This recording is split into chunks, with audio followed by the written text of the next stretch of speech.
Welcome to Thoughtful Thursday. This week we're going to be discussing how to work out and how to know for sure that you're going to get a true 25% ROI deal. I'm here with Paul Tiller. Paul, you are the numbers man. Thank you. As you think. The great thing about you, Paul, and why I wanted to get you on Thoughtful Thursday is because you yourself are buying properties all the time that are giving you a true 25% ROI. Yep. But you also are an anal spreadsheet man, and you get frustrated at people's false claims where they miss things off. So just talk to me about ROI, because 25% ROI, what that means is that you put 100 grand down and then you get 25 grand a year. So after 4 years, you've made all your money back and you've got a free house effectively that's going to be a cash machine forever. So 25% I think is really good. What are some of the misconceptions and things that people miss off the spreadsheet though? So it's making sure you know all your numbers top to every single cost that goes into that. And sometimes there's some little costs in there that can be overlooked. So let's take it from the top of the... Let's do it. From the purchasing process. So, okay, deposit. Great. Everyone knows about deposit. Fairly straightforward. 25% if you're mortgaging. There are some deals around at 20. Obviously, you can get in a little bit cheaper as well. Which is great. But obviously you need to speak with your financial advisor around anything. And right now we're talking about the in money, aren't we? Yep. Because to work out the ROI, you need to know what am I putting in and what's my cash flow out. What is your capital and your operating expenses? Yeah, sure. So we'll think of it in those sort of terms. So obviously capital expense, buying a property, you've got your mortgage application fees. Some of those allow you to put it onto the mortgage. Make sure you add it to your interest calculations. Some people don't. Yes. We've got broker fees. We've got solicitor fees. True fees. You can get a quote quite easily. So a general purchase now is around £1,000 to £1,200 for a private purchase. And it's interesting as well because a lot of people say from, and then you just think you have that figure in your head. So you'll say to your mortgage broker, how much do you charge to get me a mortgage? What's your fee? Oh, it's from 300, and then you think it's 300, but then it's actually 550. So all these little things that add up. So solicitors are a great one for that. That sounds quite expensive to me though, $1,200 to buy a house. So you've got the basic conveyancing fee. You've got then various searches. Are you a limited company? There's extra fees on that. Is it an HMO? There's extra fees on that. Yeah. What area are you buying? What are their search fees? Yeah. Okay, so there's enough variables in there. Fair enough. Okay. It's not all going to the... fair enough. It's not just that as well. Stamp duty, land tax, SDLT. Yeah. Make sure that's in there. If you're getting the property from a sourcer, make sure that's in there. Get those fees in. I see a lot of stuff come through without that crucial wedge of money. I used to say when I was a sourcer to people when I was selling a deal to them, because I'd say the deal's really good. I'd sell the deal, and then they'd say, yeah, but your sourcer fee's a bit high. I need to factor that into my costs. And I used to say this. You'd probably disagree with this. I used to say, look, my sourcer fee is not just for you being able to buy the property, because you're going to get to see what I've done. Tap into my power team. Oversee, look over my shoulder and see how I bought this property. So really, it's almost like training. Yeah, but it's still money coming out your bank account. Sorry to pop your balloon on that. Yeah, that's what I don't sell deals anymore because I'd rather just my students do it. I don't want to be competition with my students. Fair enough. All right. So you got that. Does it need an HMO license? Yeah. Can vary area by area. You've got to amortise that over a period because some licenses are 3 years, some are 5 years. Yeah. It varies by local authority again. Furnishing. Okay, making sure you've got your furnishing costs in there as well. Again, I'd lease that though. Yeah, so again, but that's fine. So you can either put that in your operating column, or you can have it in your capital column. You choose which side of the line it goes. Yeah, because if you lease it, it's going to affect your monthly cash flow. Exactly. Which actually, the ultimate question is, what's going to give me more ROI? So what I do with my wonderful spreadsheet is we have opportunities to either put it as a capital cost or as an operating cost, and we're working out there, so we can look at the best way of doing it. Yeah. So then we've got our monthly, So we've done it in. So it's done in. All right. Okay? And so generally what I find is I come up with a number and I call it, this is the cost to get involved in this deal. Yes. Okay, and it's literally sat there with those words in my And then you've got your full amount, and that might be 20% or 25% for your deposit, but then it might be another 5%. It could well be that for all the other bits, but it's gonna vary from deal to deal depending on if it's a HMO, single let, or whatever. And it'd be horrible to get to a point where you're committed to buying a property and then you think, crumbs, I'm actually in for this, and this as well, and I hadn't thought about it. Although what I used to do, I know what you mean. But and it's good this is a discussion. But what I used to do, when I started out, there'd be a property for 100 grand, and in my mind I'm thinking, because that was when you were doing 15% deposits. So in my mind I'm thinking I need 15 grand. Yeah. Now of course there's going to be other stuff, but I usually just think, I'll deal with that later. You know, and I guess if you're too conservative, it can put you off or stop you. Whereas if you just go, you know what, yeah, there's going to be a few extra costs, but I'll just make it happen. Even if I need to bang it on a credit card or go overdrawn, because I know that I'm investing here into an asset that's going to go up in value, it's going to give me monthly profit. Do you disagree with that? Yes and no. Most of the costs are not insurmountable, granted. Yeah. But equally, if you were putting 2 or 3 deals like that together, and all of a sudden you're maxing your credit cards, life gets uncomfortable very quickly for you. Yeah. So it's just good to know your cash flow. Yeah, that's true. It's good to, and it's better to be conservative. Yeah. I'm not saying not take action, not at all, but do it from a position of knowledge and power. All right, I'll stand corrected. So that the worrying thing is now though, from someone that hates spreadsheets and numbers, is that what we've just talked about is the easy bit. Working out what you need to put in is easy. The hard bit is knowing what you're going to get on a monthly basis, because that's when you need to start factoring all kinds of stuff. So let's do it. So what have we got? Okay, so we've got obviously our monthly interest payment. Yeah. On whatever financing. That's easy. Easy. We know about 3% depends on the. Yep. So we've got agency. Yep. Okay. Can I say something on agency? Go on. This is what people miss a lot. People miss with HMOs. It's not so much the case with single lets, but with HMOs, the management company will say we charge 12%. I know where you go here. But plus, what they not even what plus VAT. Nope. Nope. Worse than that. Worse than that. 12%. So in your mind you think, all right, 12%. Whoever that's plus VAT, not including VAT, no biggie. But what they don't factor in is the fact that tenants in HMOs, after 6-12 months, often leave. Yep. And then you need to pay the HMO management company a tenant finding fee. Another 100 quid. Tenant finding fees with HMOs over the years add up. Yeah. And it's something that often people don't factor at all. So I think that's a really... No, it's a huge one. Yeah. Absolutely right. So finder's fees are in there, 100, 150 are common, plus VAT. Yeah. In organisations that charge. Yeah. So all right. So we got that. So obviously I put 10% in for maintenance and voids, which covers a little bit of that. Yeah. But it's something that's very hard to quantify. I'd rather just have a number that I use for everything and appreciate there's going to be a bit of variance around that. There is. Okay. Yeah. So that is a little bit of a lever you can kind of adjust, as it were. I put 10% aside. Yeah. For maintenance and voids. Yeah. It's okay. So we're on the same page. Yeah. Then we've got the biggie, gas. Electric. You're talking for HMOs now. Well, no, I'm talking for HMOs. Absolutely. Yeah. Obviously. So another thing is because sometimes people get confused because they hear me talk about HMOs a lot. Yeah. And then they're buying a single let and they're thinking they need to budget for gas and this and the other. Whereas if it's a family home, unless it's empty.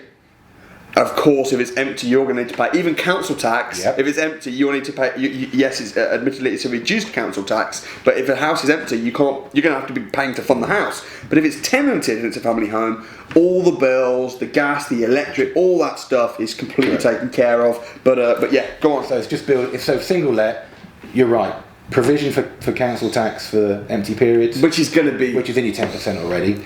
Yeah. But also just your buildings insurance, which again is minor. Yeah, it depends. I mean, for single lets, come on, let's face it. There's not that much running costs. No. There just isn't. No, that's true. There's just for HMO there are, but for a single let, yeah, you've got your small management fee, which is 10%. Yeah.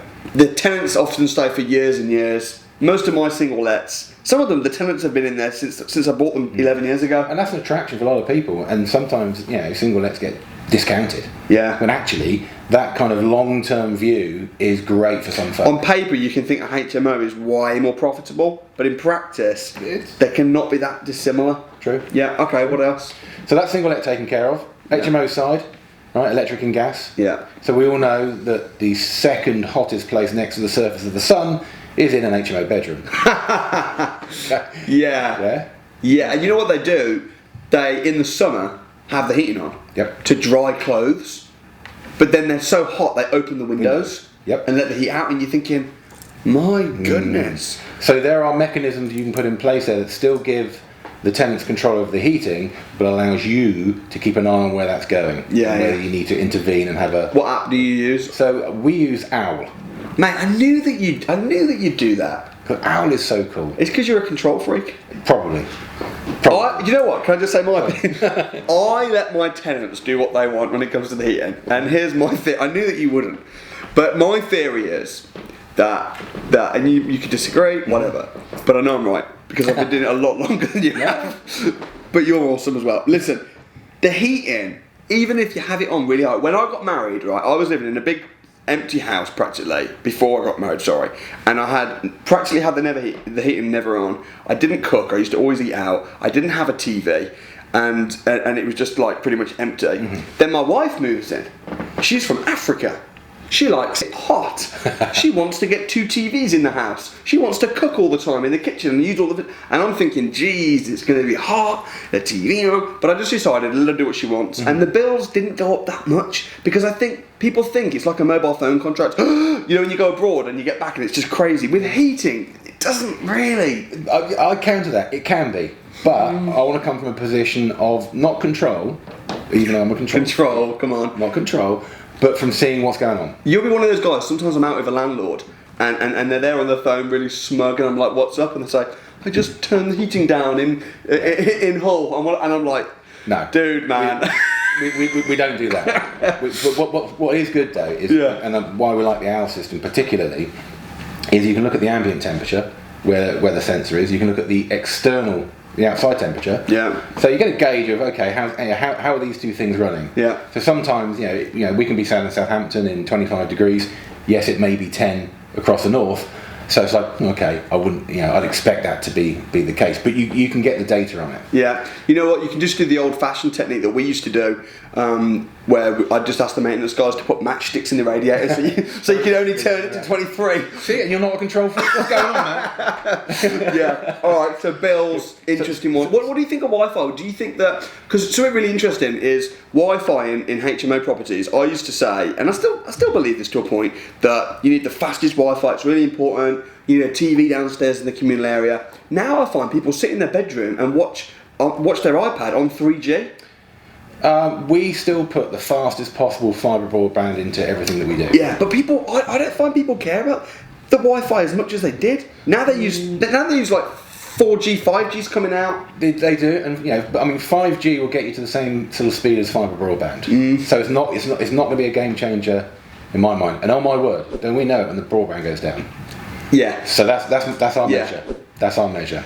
Yeah. Okay. Yeah. So I think that's really important. I still think the TV is important as well. Do you? See, my tenants, right, these days, I'll tell you something interesting. They don't even sit in the communal area anymore. No. And they just, the communal area is either empty or it has just the same tenant that almost has it as their own lounge. And now what I'm doing is I'm buying properties, HMOs, that have got slightly bigger bedrooms, and I'm not having a communal area. And if the bedrooms are 100 square feet, you don't need a communal area. That's very true. And that's certainly one of our ones we're acquiring now will be in that space. Yeah. But I think, particularly if it's a larger property, I think with 4 bedrooms you can probably get away with it. If it's a larger property, there is something kind of nice about coming together. Again, remember it talks about where are you in the market, who are you appealing to. Yeah. So if it's for professionals working away from home, actually, it'd be quite nice to sit down and have a cup of tea with someone. Yeah, I think that can work quite well. I wouldn't sacrifice, too much for it, but I think there's the right space. So you got all these costs. All those costs. So we've got electric, gas. Okay, think about your water bill, your council tax. Yeah. Okay, so we've got obviously. Yeah, if there's students, you don't pay council tax. Correct. What else we got? We've got our insurance. Yeah, not a lot. £100 a year. Yeah, but comes in 30-40 quid a month. So now. Also, think about TV licence. If you do have the TV, for the 15 quid a month versus the fine you can get, it's a no-brainer. Little tip as well is don't put TVs in the bedrooms because then you're responsible for separate TV licences. Put one in the main room. If they choose to put a TV in their bedroom, then they're responsible. Correct, yeah. In fact, just with property in general, if you put something in, then you're responsible, which is why with my single-let properties, I like to put as least as possible in there. If you put a fridge freezer in there and then it breaks, then you're responsible. But if it's theirs, then it's less work. Absolutely.